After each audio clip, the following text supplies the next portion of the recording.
Clive was last with us following, well, he appeared at our celebration of Bob Cobbing back in October 2012. He's a writer, researcher, cybertext artist and sound poet who's published and performed his work since 1975. In 1974, he started attending the experimental poetry workshops organised by Bob Cobbing at the Poetry Society in London, and from this developed an enduring interest in improvised vocal performance. He was a founder member with Chris Cheek, who performed for us last summer, and Lawrence Upton, of the performance group Jigga Jigga Jigga Jigga, if I think you can say it, that's their name. In the 70s and 80s, he performed extensively with Bob Cobbing, including tours in America, and with him founded both the electronic vocal group Oral Complex with John Whiting and the improvisation group Birdyak with Hugh Metcalf. His interest in digital media began in the early 80s when he collaborated with saxophonist and computer programmer Steve Moore on the early cybertext project The Manual of the Permanent Waver, which is quite a legendary text which takes hairdressing into quantum mechanics amongst other things. And this led on to what he describes as a parallel career in computer science, 50 publications on subjects such as virtual reality, video games, virtual storytelling, and cybertext theory. And he's created many cybertext works and is currently researching augmented cybertext as dynamic entities in live performance, which is what we'll see tonight. So to introduce Robin, his artistic practice crosses the boundaries of music, computer programming, sound art, electronics and installation. His pieces have included interactive installations, homemade instruments, software for musical collaboration, heavy metal albums and bespoke interfaces for musical performance. His work uses a variety of technologies and has been showcased in contexts as diverse as gallery installations, music festivals, public museums, nightclubs and electroacoustic concerts. In an academic capacity, Robin has published research on group musical interaction and computer interface design and has presented on these subjects at various international conferences. In 2012, he chaired an international digital arts exhibition as part of the Super Collider Symposium, and he's contributed to a wide range of projects that engage with the intersections of arts, performance and technology. He lives in London and there works as an independent computer programmer, specialising in mobile applications, microcontroller electronics and bespoke software development. And if you visit his website, it's full of incredible sounds and images, including tracks from his heavy metal project as Chromosome Needle, extraordinary images, short films, and even a mech warrior chicken, which, if you're curious, seems to be believed. So please give a warm welcome to Clive and Robin, who will start our first set for this evening.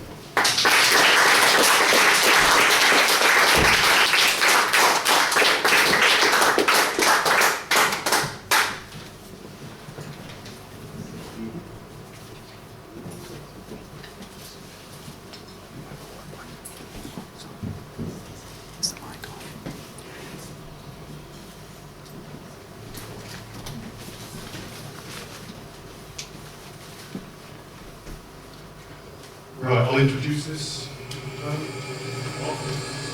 We've just got to sleep now.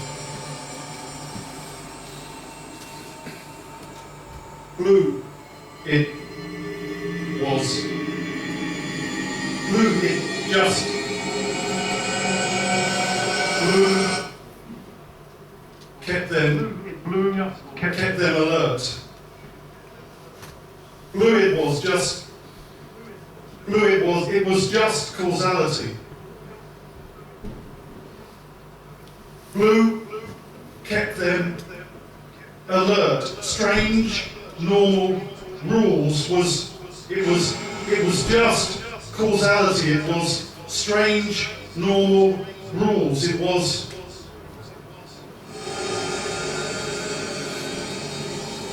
they grew in darkness.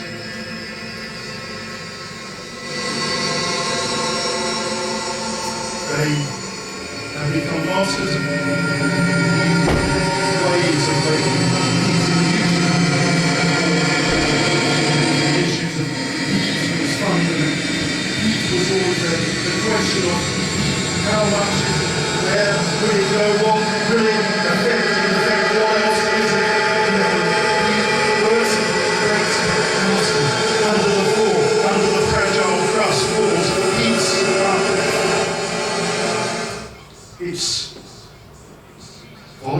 flavour. Compounds, elucidations, not to be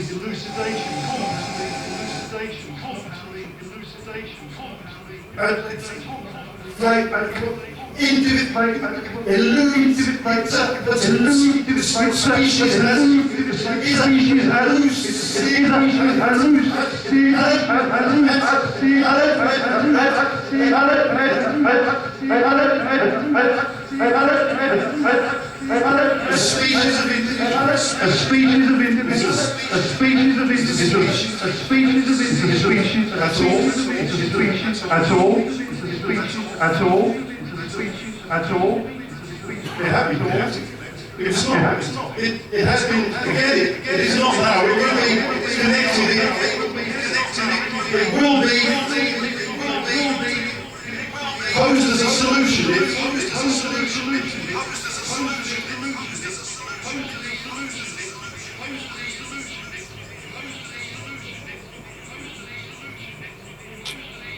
It's not now.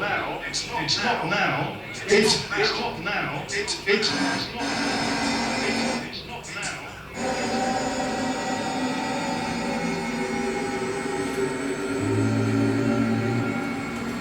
Might not be the spectre of the phenomenal. They all recognise vacant. Make contact, compound.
They are not, they are not, they are not, they are not, they are not, they are not, they are not, they are not, they are not, they are not, they are not, they are not, they are not, they are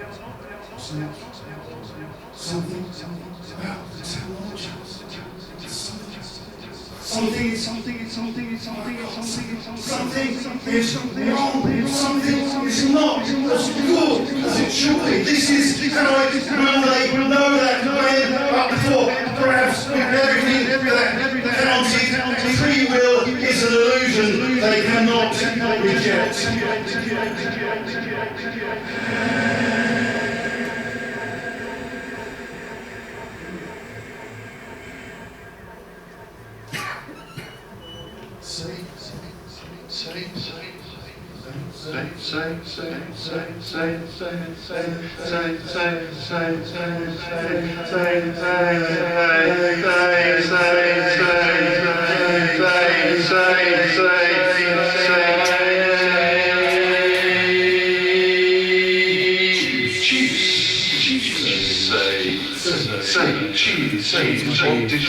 What did you say? Say cheese should say cheese white say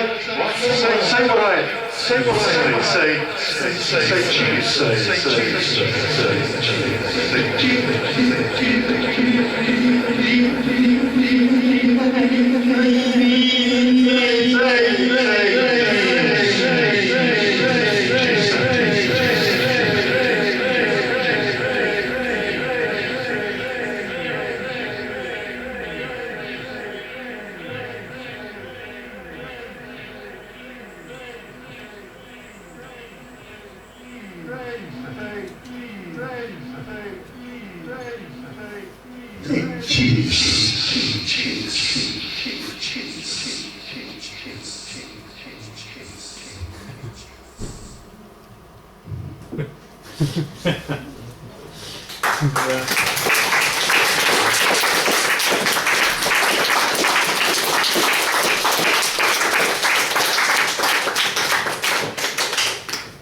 I was a bit thrown there because for the first time ever, the tablet decided not to work fairly randomly, so I had to actually make up.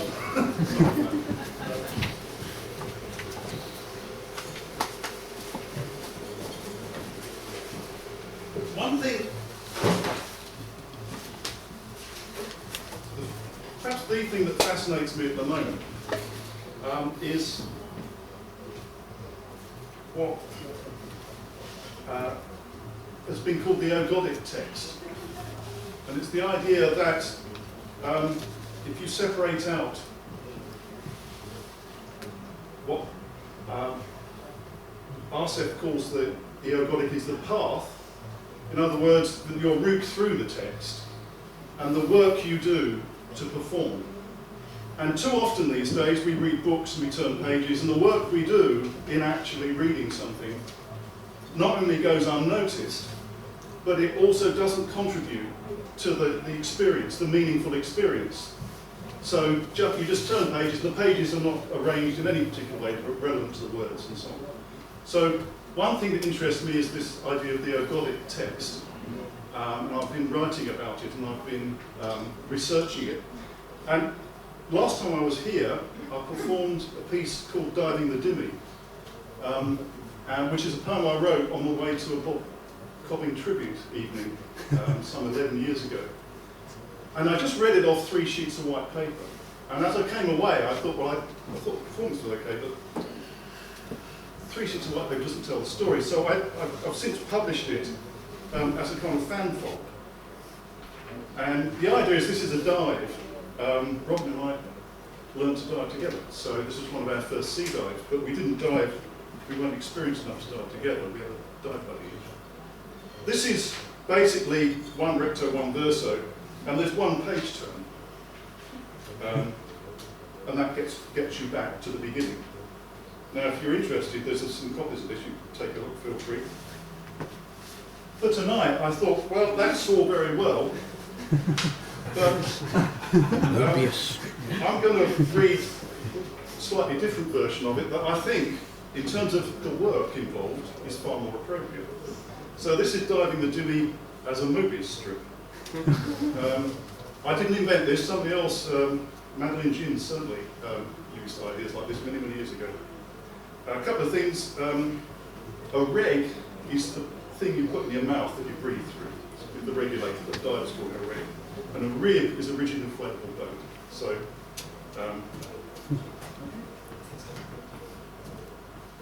so this is diving the dinghy, which is the North Sea. It's about 8 metres. It's not a really deep dive, but it's out in the North Sea off the coast of Redcar. So this is the dive.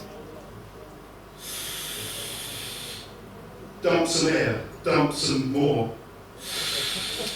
8 pounds extra, not too cold, should be able to get down. There, feel it go, no shot line, gently, silence except. Brendan right in front of me, it's all gone, here, now. Down slowly, seabed approaching, pebbles, rocks, weedy bits. Only 6 metres or so, pressure in my ears. Pinch nose, breathe into it hard, pressure goes, muscles cling to the mast, pressure, more pressure, clear, ears again, goes again. 8 metres, pressure, almost doubled, now on the bottom, pump some air into my dry suit, get my buoyancy float a metre above the bottom, but heavy. Pump some more, that's good, weightless, but the current is strong, the dinghy, the Demetrius all around me, what's left of it, current is strong, grab a huge piece of steel, easier than trying to swim against it, Greek cargo ship, towed for scrap, caught in the storm, foundered, Redcar rocks, Witch rocks, Pardon Bank, East Scar, stuck in jelly leaves, a little channel, 220 bar, that's okay, 8 metres, visibility not so bad, 2 or 3 metres, pastel colours, incrustations, white, easy for me and Bren to see each other, metal, ribs, huge steel plates, some vertical, rubber in my mouth, cold air, cold murky water on my face, jagged,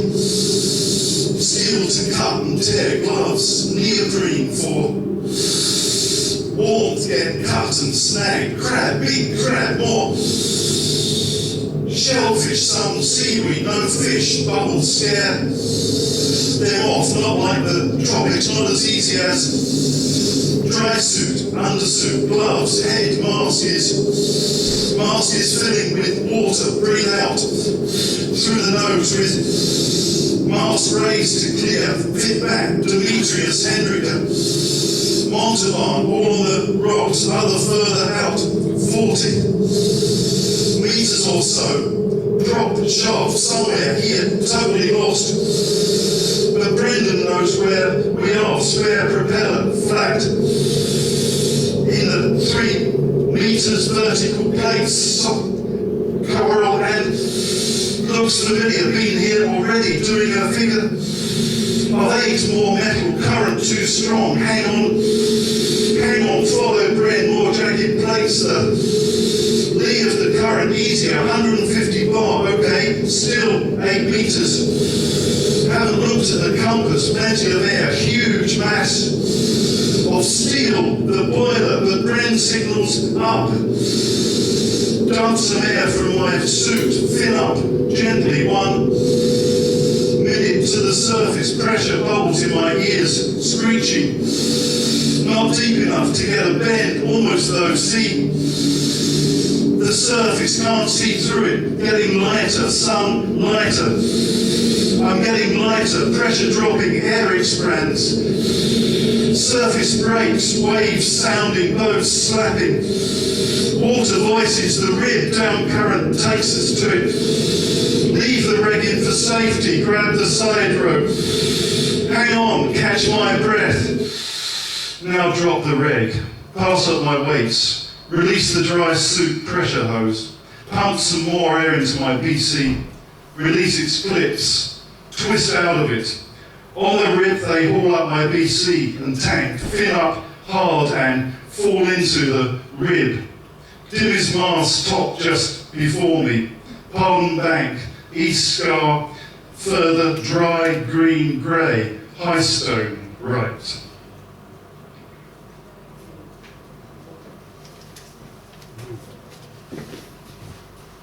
And so there's no page turn. There's no recto or verso, there's only the recto. So, and the other reason for wanting to do this thing like this was because the ultimate thing about doing a scuba dive is that you come back. You get back to where you started. And of course with this, we indeed get back to where we started. I meant to say, but I forgot, the first piece I did is on my website. At least there'll be a link to it. There's an Android app that Robin has written. Robin's done all the programming for all these pieces today. So there's an Android app. It doesn't do the sounds, but it does allow you to read the text and to do all the overlays and stuff. Okay, so feel free to go and get that. It'll be there tomorrow, Friday, something like that.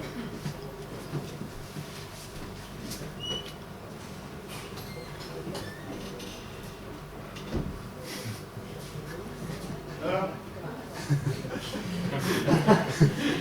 this is a book. It's a book with no beginning or end. And I guarantee you it's also a book that when you start reading it, you don't know where you are. And you don't find out where you are. I came up with this idea.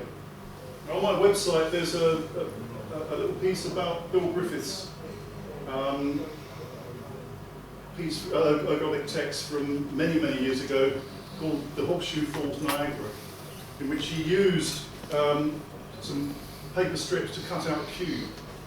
And he managed to get the title page and all the kind of cultural stuff to do with the book inside the cube, and the poem is on the outside.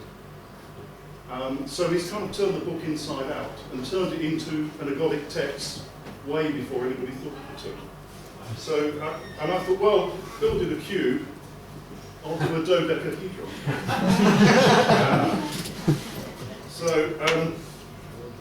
And at the time, I'd also just bought a typewriter from a local charity shop. So this piece is called Schläfli 5-3, which is the mathematical characterization of dodecahedron, because there are 5 sides to each face and 3 faces to each vertex. Arduino, Robin programmed and built the technology inside, and Bluebird, because I typed it all on my Bluebird site.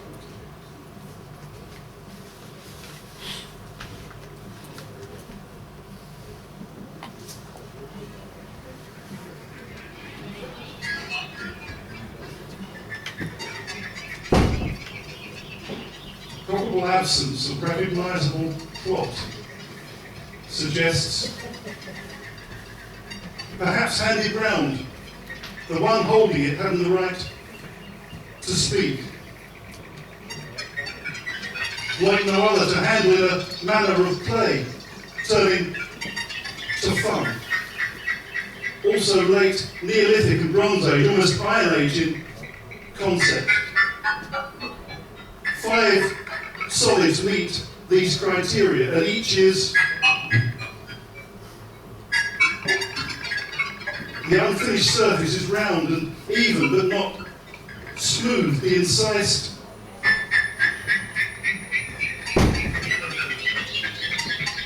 extended proprioception, psychological tooling out in the impact of material engagement. In the ergodic, a conscious requirement for play. Small pitted hollows, reminiscent of the stabbed patterns in the beaker pottery. These pages are less dynamic, but engage with coherence, postulations to their evolution and uses very difficult. Material engagement creates a sign mindful of us. The craftsmanship, thought to be from the Neolithic. Form may never be regarded as a solution. A dangerous chimera discerned, beautifully executed. Others just vague scratchings along the way. Or the regular faces. The idea or concept holds it all together, more or less. The object of our inventions and creating the mindful sign.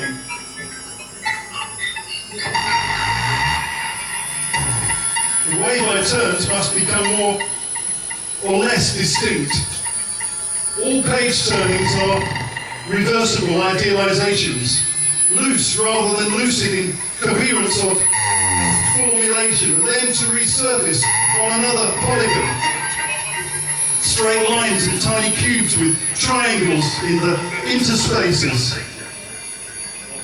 The mathematical beauty of cognitive enhancement. The way must rise higher, branch out, excitingly rise, fall, digress. Close double spirals reminiscent of decorated chalk cylinders, the possible absence of a recognizable plot, the probable absence of recognizable plot, the way by terms the work becomes structured along the way different modes of action, play, interaction, produce. Your support is vital to the success of this far more than mere page turning. Perceptive narrative as choice turning. The next words spinning from complication. A book is no longer so easy a conceptual certainty. See here flow, discernible as human playfulness. Skeletons of some protozoa are shaped like regular polyhedrons. The impact of material engagement in the emergement of self-awareness. The page as surface, as polygon, extended physical becoming, far removed from the intricate spirals of Neolithic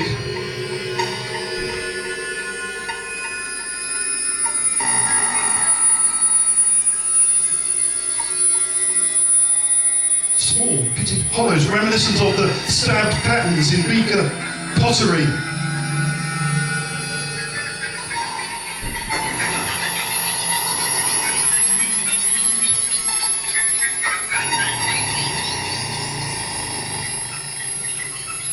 Dodecahedrane, a platonic hydrocarbon, has been synthesized, shaped like a regular.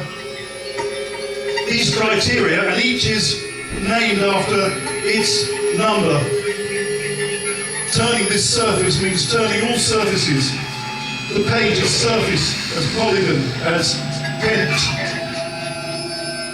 Discerned even in the smallest of things.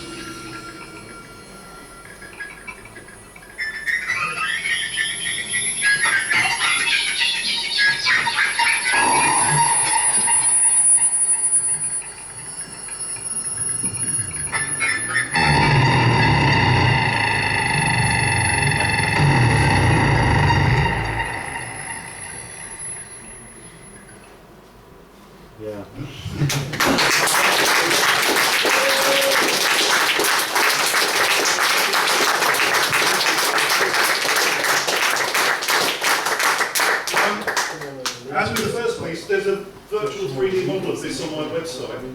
So if you want to actually read it, it won't make all the sounds, but if you want to read it, then feel free to come to that. And that's it, thanks.